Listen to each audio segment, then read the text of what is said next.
Mesdames et messieurs, bonsoir et bienvenue sur cette chaîne. Je m'appelle Maola Mané et je suis fondateur de l'école d'ingénierie technique et d'entrepreneuriat. Nous allons voir aujourd'hui avec vous les différentes pièces constitutives d'un dossier de demande d'autorisation de construction. Donc, pour déposer une autorisation de construction, nous avons besoin des différentes pièces suivantes.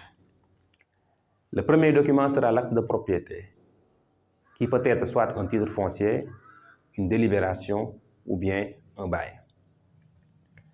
Le deuxième document sera ce qu'on appelle donc les plans architecturaux, qui comprendront le plan de masse, les plans de niveau, les coupes et les façades. Ensuite, nous aurons besoin de ce qu'on appelle de l'extrait cadastral. L'extrait cadastral permet de connaître la situation du terrain par rapport au morcellement qui a été effectué. Ensuite, nous aurons également l'extrait du droit réel. L'extrait du droit réel et l'extrait cadastral sont des documents qu'il faudra aller chercher au niveau des services des impôts et domaines. Par exemple, l'extrait cadastral, il faudra donc là débourser la somme de 700 francs pour pouvoir obtenir cet extrait cadastral-là. L'extrait du droit réel, excusez-moi. L'extrait du droit réel permet donc de connaître toutes les personnes qui ont un terrain sur donc, un titre foncier global donné. Ensuite, nous aurons besoin de la photocopie de la carte nationale d'identité.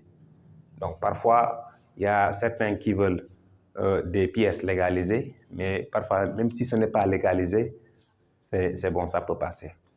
Ensuite, vous aurez besoin de ce qu'on appelle le devis descriptif, donc qui va permettre de décrire sommairement l'ensemble des travaux qui seront exécutés pendant la phase de réalisation.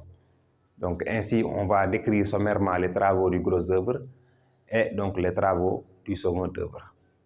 Ensuite, vous aurez besoin de ce qu'on appelle des fiches de renseignement qui permettent approximativement de connaître certaines informations par rapport donc, aux demandants ou bien aux requérants, ce qui va donc ici fournir donc toutes ces informations-là sur ces fiches pour permettre donc d'évaluer grosso modo le montant financier ou bien le budget donc, qui va être prévu pour la réalisation de cette maison.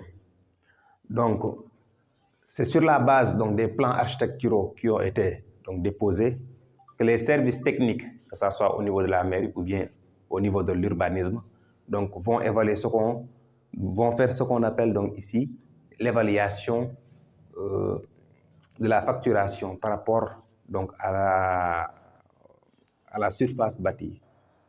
Donc il y a certaines mairies donc qui vont mettre un montant forfaitaire par niveau et il y a d'autres par exemple qui vont calculer à partir donc de la surface du terrain pour déterminer exactement quel sera le montant qui sera versé pour disposer de l'autorisation de construction.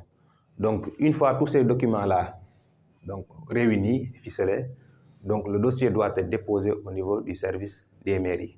Donc, au paiement des montants dus pour l'autorisation de construction, il vous sera délivré une quittance. Et c'est sur cette base de cette quittance-là que l'autorité administrative jugera que vous vous êtes acquitté donc, de toutes les démarches relatives à l'autorisation de construction. Donc, grosso modo, c'était ce que je voulais vous présenter par rapport à la composition de ce demande d'autorisation de construction.